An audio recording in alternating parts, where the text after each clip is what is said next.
Amen. Fantastic. You may have a seat. My name is Phil Stevenson. I am a friend of Pastor Kyle and the leadership team here.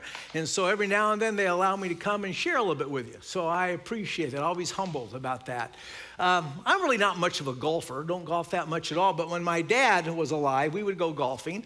And sometimes we get on that green, I get on that green, and I get the putter out, you know, and I'm sitting there, I'm lining this baby up, I'm checking the green, just like, I don't know what I'm doing, but I look around like they do on TV, like, oh, that looks like it's gonna go that way anyway.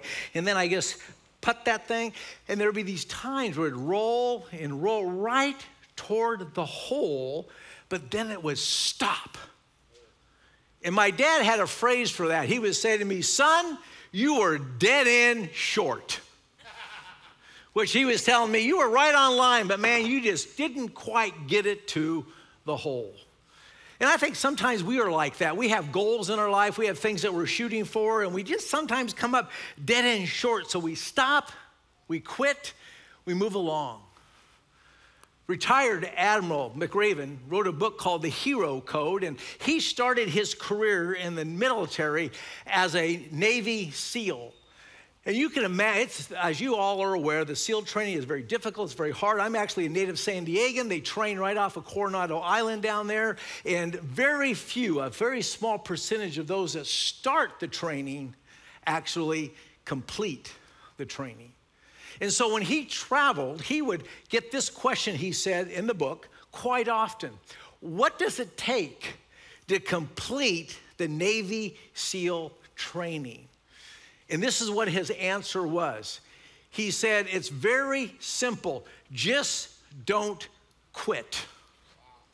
Just don't quit. That's it, period. And I think about that, and we're going to be talking this morning about being persistent in our life, being persistent in our walk with the Lord, being persistent in our relationships, because sometimes we just have a tendency to quit. And that will be a simple definition of persistence. As we go through this, think about persistence from that perspective. It simply means you don't quit. You keep on. Now, what does it say in Matthew chapter 7? We read these words, verse 7. Keep on asking and you will receive what you ask for. Keep on seeking and you will find. Keep on knocking and the door will be opened to you. And so we read those, we realize that we just don't ask once, we just don't do this once, we keep on. I had a friend, a mentor of mine way back in the day, and he always said, you keep on keeping on. And that's what we're kind of talking about this morning. We just don't want to quit. And Paul talks about this. We're going to be actually in Philippians chapter 3, and we're going to kind of walk through verses 12 through 21, and we're going to look at what Paul has to say about persistence. And the first thing he makes clear to us is there's a reason that we should be persistent. In verse 12, he says this. Paul talks to us about being persistent. And when he says this, I don't mean to say that I've already achieved these things or that I have reached perfection, but I press on to possess that perfection for which Christ Jesus first possessed me. Paul, this great writer, this leader of the early church, he says, I got stuff to do. That's one of the reasons we should persist, because we still have things to do.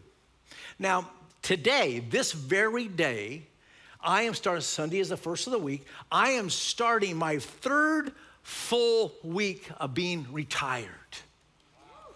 Yeah, well, thank you. It didn't take much to get to retire, you just live long enough and you retire. And so, but I appreciate the applause. And so as I get into retirement, you know, it's really weird because I did some research when I was getting ready to retire, and I talked to some folks that have gone before me, and I asked them, how do you do this retirement thing? I've never retired before. What do you do? And it was really interesting. One of the things I heard as a common thread was this. It's not very encouraging, frankly. They said to me, well, you know, we always have said, in any profession, but especially in the area of ministry, I was in ministry, is that we always tell people it's not what we do is not who we are. So we hear that, what we do is not who we are. And we tout that, say that's great, but then they said to me this, you know, the reality is, what you did was who you are. What you did was who you were. And you're not going to have that anymore. And it's true. In the last 3 weeks, I don't have the responsibilities I used to have. I don't have the things I used to do. I don't do any longer. And so there's this idea that sometimes if you get to maybe this phase of my life, but at any phase of life, when we accomplish something, accomplish a degree, get married, whatever it might be, there's this sense that maybe we've already, quote unquote, done it all. Is there anything left for me to do? And Paul says there is. In fact, we're going to do a little test today. I want you to all hold up your index finger. I want to clarify it's your index finger. I don't want you to get rowdy on me, okay? So take your index finger and just put it on right here under your nose. Are you breathing? Okay. You have more to do. Just so you know, as long as you're breathing, you have more to do. And Paul's going to talk to us about this as we go through this, that we have more to do. We have things to achieve, things to go after. And what do we do to keep persistent? We're going to look at verses 13 through 21. Because all of us here this morning are all different areas of our journey, different areas of our spiritual journey. Some of you may have been walking the Lord for quite a while. Some of you may have just started that journey. Some of you aren't even sure you want to get on that journey, but you're here. And the encouragement is going to be is to be persistent in your journey. And so you just want to grab a hold of that and realize that some of you may be hearing you're already ready to give up. You're ready to give up on a marriage. You're ready to give up on a career. You're ready to give up on your education. You're willing to give up. You got that letter that says you didn't get accepted in the university you want to get accepted into. And so you're just, I'm going to quit. And so this morning, the encouragement for you is that you will persist, that you will not quit. To hang in there, to believe a little bit more, to hope beyond where you are, to trust enough, to have faith enough to paddle a bit longer. I heard a quote several years ago that actually was life-changing for me. Not a spiritual quote per se, it just was a quote I read and I thought, that is wonderful. And here's what the quote was.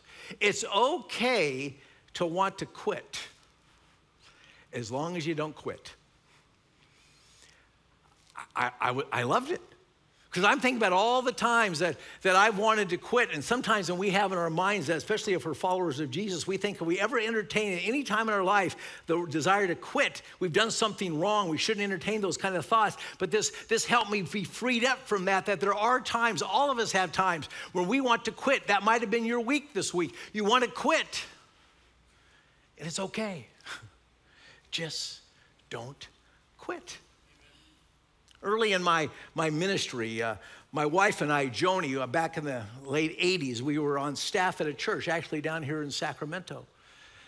And we started a class for young married couples. Most of the people in the class were married less than a year. Some less than 5, and a few but all under 10, except for Joni and I. But at that time, we were only about 12 or 13 years into this marriage thing. And so I thought it would be good for all of us to hear from people who have been married much longer than we have. So I asked a panel, 4 couples to come in.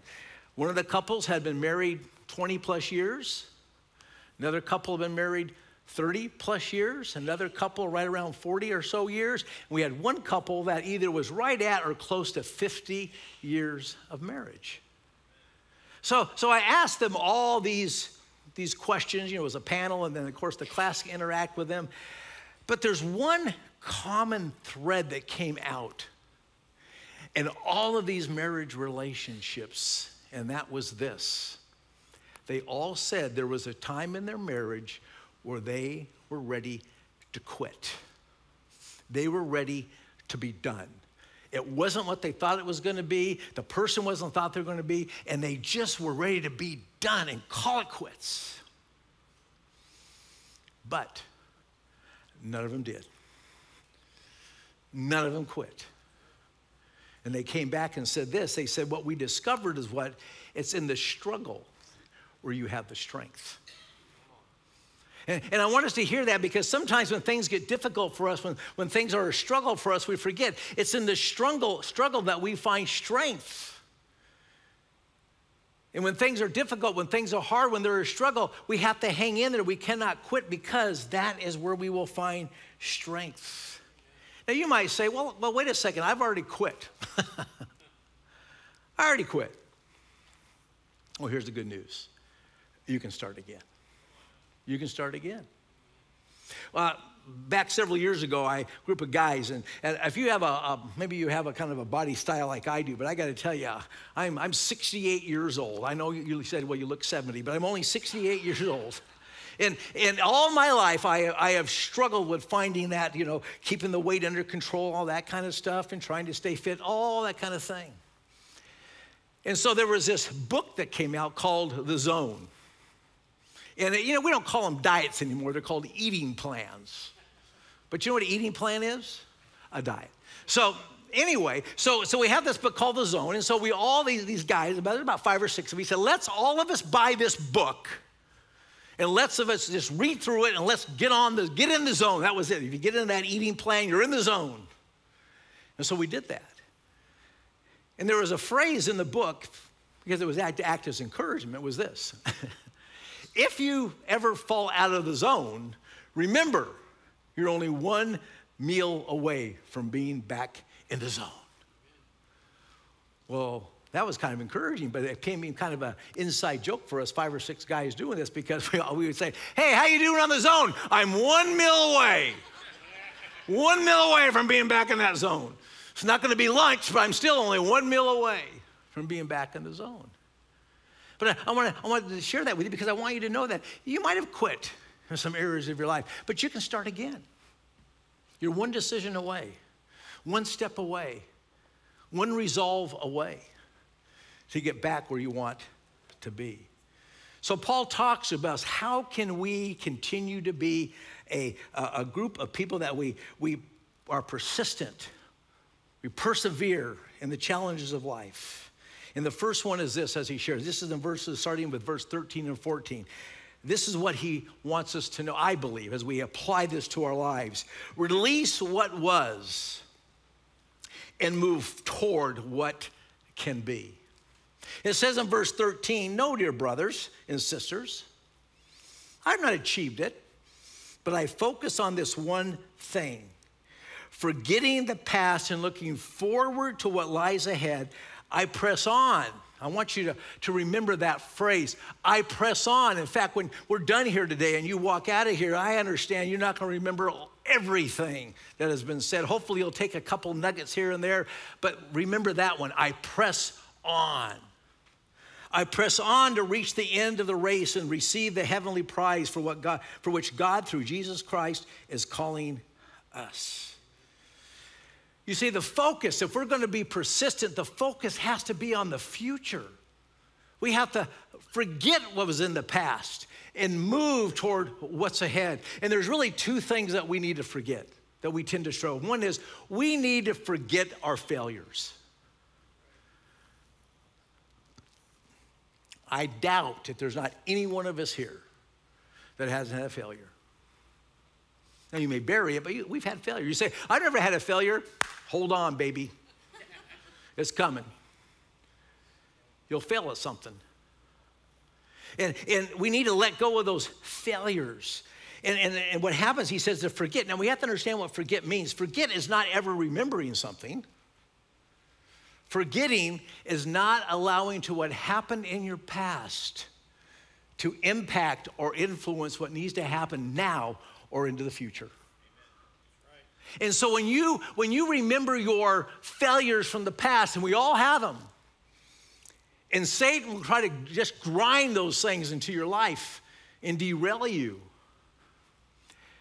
you have to use that memory for a confirmation of the grace of God in your life. Where you can say, you're absolutely correct. That was me. I did that. But thanks to the grace of God, it's gone. Amen. You gotta forget that. But here's another thing you have to forget. You have to forget your successes. You say, what? You gotta forget your successes. Enjoy them, but forget those, because sometimes what happens is we spend all of our time remembering our successes and staying back there holding on to those. I saw this t-shirt one time that I loved. It simply said this: the older I get, the better I was. And it's true. You think back, man, I think back and I was so good back then. Man, that was crazy how good I was. Well, sometimes you get a bit older, you kind of forget stuff. And so we have to forget even our successes, the things that God has done in our lives. I have a friend, Brendan McCurdy, and he shared this with me one time. I love this statement. He says to me this, he says, Phil, I don't want my God stories to have cobwebs on them. That's a great phrase. In other words, he said, I just don't want to live off the stories of the past that God did in my life, so they're all cobwebby. I want to have new stories to tell.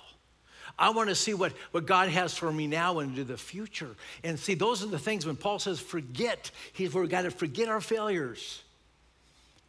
Make them reminders of the grace of God in our lives, but also forget our successes and realize God has more for us to do. We sang about that thing, the God of Mary, the God of Moses, same God.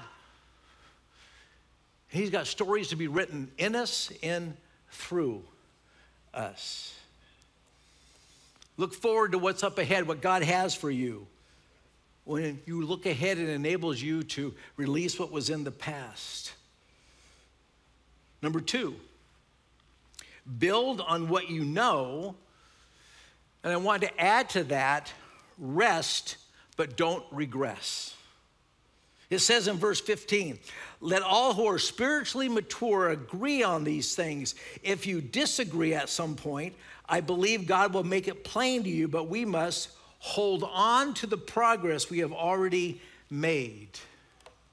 We hold on to the progress we have already made when we build off what we already know, because we've gotten to where we are at a certain point, and we get to where we are, and then we sometimes have times where we just have to kind of have a breather. Early on in my walk with Jesus, people would always tell me, you got to keep going like this. You're always moving up. You're always moving up. That is the stupidest thing I've ever heard in my life. I wish I would have thought then, but then otherwise it was just guilty. I'm not moving up all the time. And here's what I think our relationship with God, as long as we have breath, we've already talked about that we have times of growth and then we have times of plateau, times of rest. Anybody who has ever climbed a mountain knows that.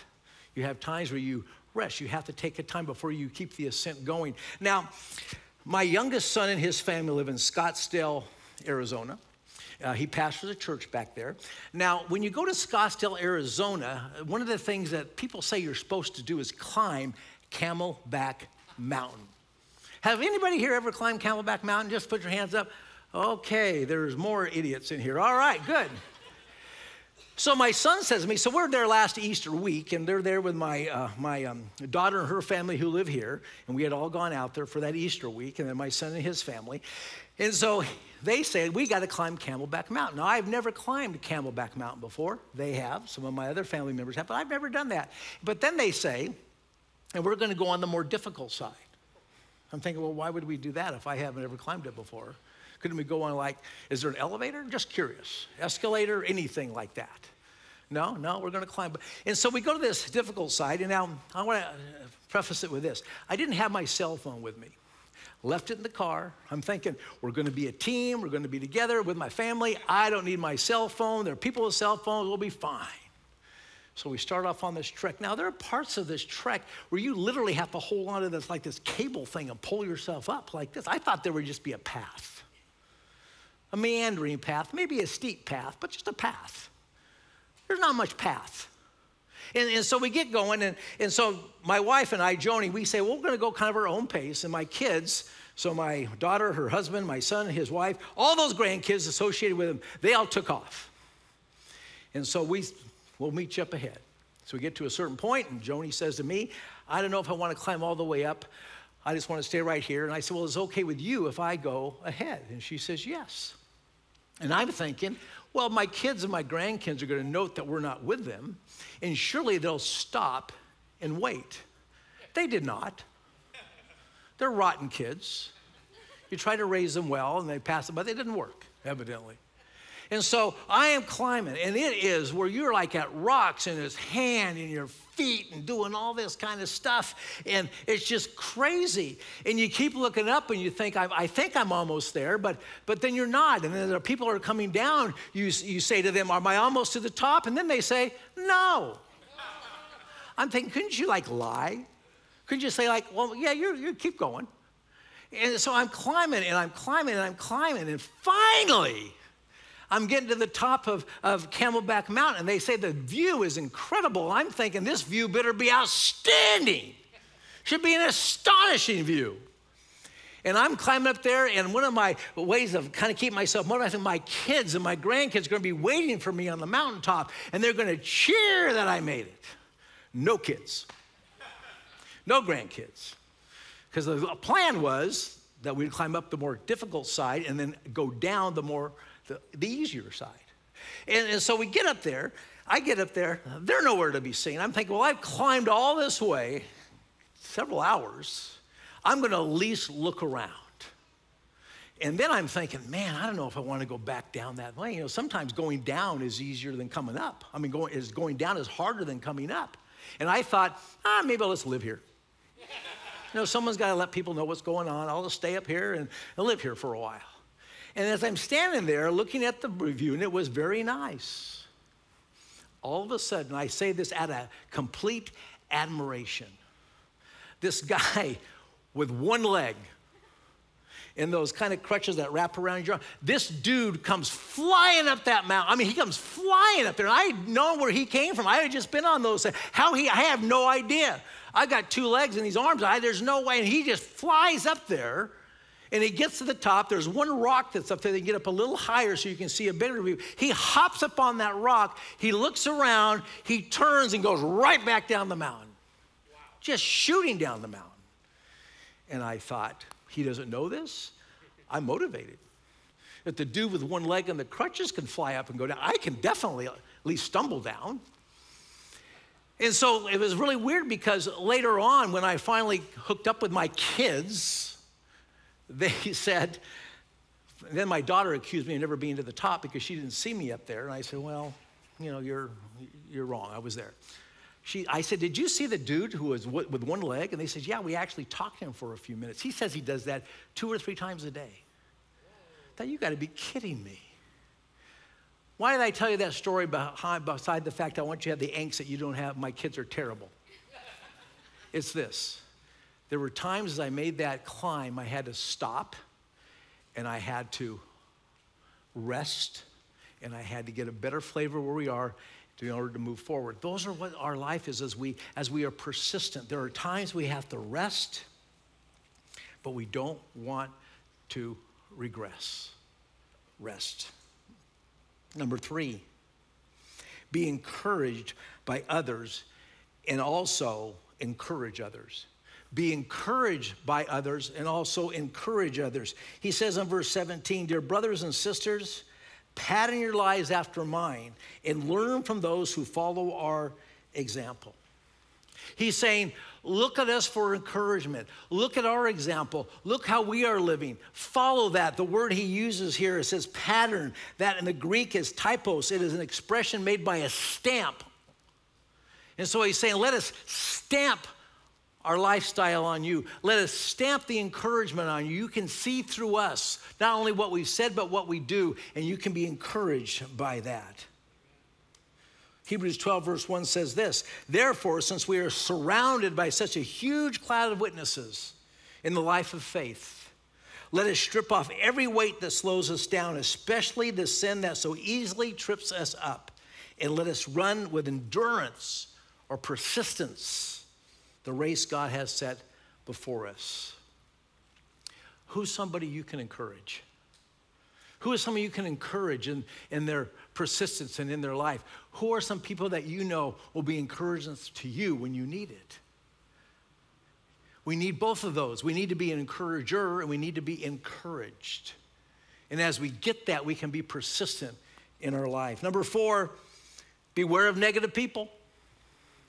Verses 18 and 19, for I have told you often, I say again with tears in my eyes that there are many whose conduct shows they are really enemies of the cross. They are headed for destruction. Their God is their appetite.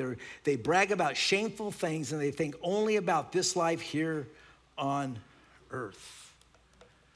And I know we don't want to hear this, but there are people who want you, and they want me, they want us to quit. They just want us to quit. They don't want to encourage us. They don't like what they're seeing, the transformation in life. Sometimes it's family members. Sometimes they're friends. They see you're changing, you're growing, you're moving, and they just don't want you to move along. There's a principle I heard a while ago called the crab bucket, and basically it's this. There's evidently a breed of crabs, and when you go crabbing, you put them in a bucket. And if crabs try to climb out of the bucket, the other crabs reach up and grab them and pull them down. They're thinking, hey, dude, if we can't get out of the bucket, you're not getting out of the bucket. We're all staying in the bucket together. And there are people that you will encounter if you haven't yet in your life. That's what they'll be. They'll be crabby. They'll pull you back. They don't want you to get better. They see this change, and it helps them. They get more convicted.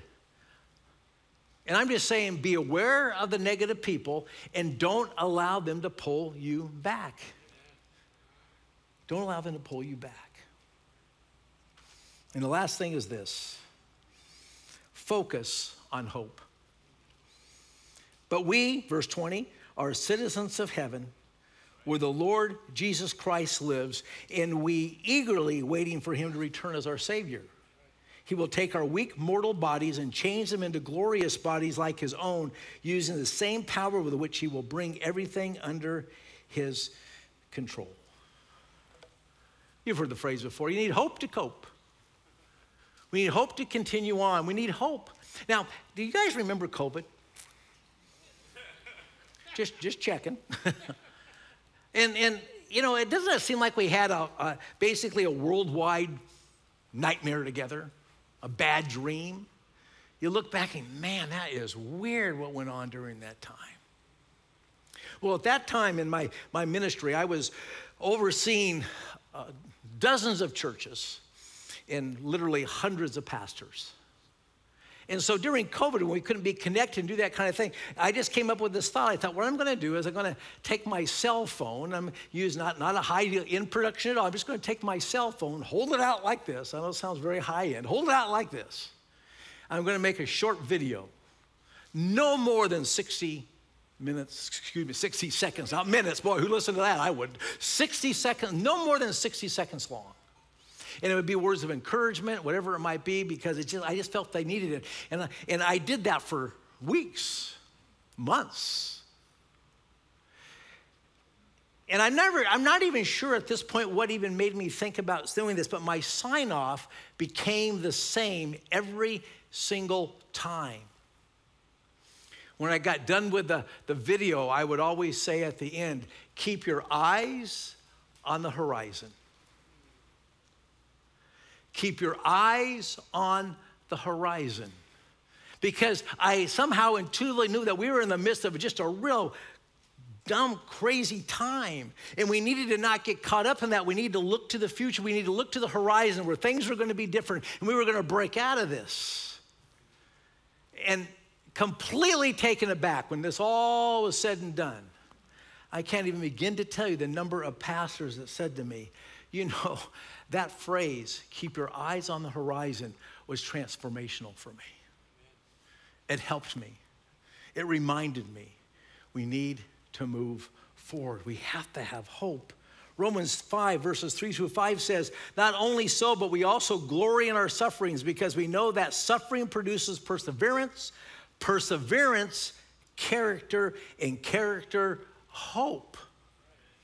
And hope does not put us to shame because God's love has been poured out into our hearts through the Holy Spirit who has been given to us. There's a phrase that I've used multiple times, and you probably have heard it before too, where it says hope is not a plan. And that's true. Hope is not a plan, but you know what hope does? It gives us strength as we devise a plan. We devise a plan. It was back in 2005.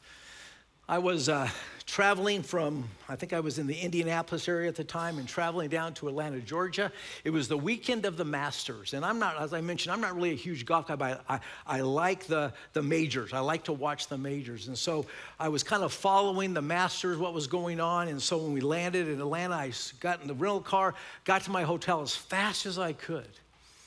I just threw my stuff on the bed, and I went and found the channel the Masters was on, and I turned it on in time to see this. Good chance he doesn't get this inside DeMarco's ball. Hold back. Hold back. Here it comes. Oh, my goodness.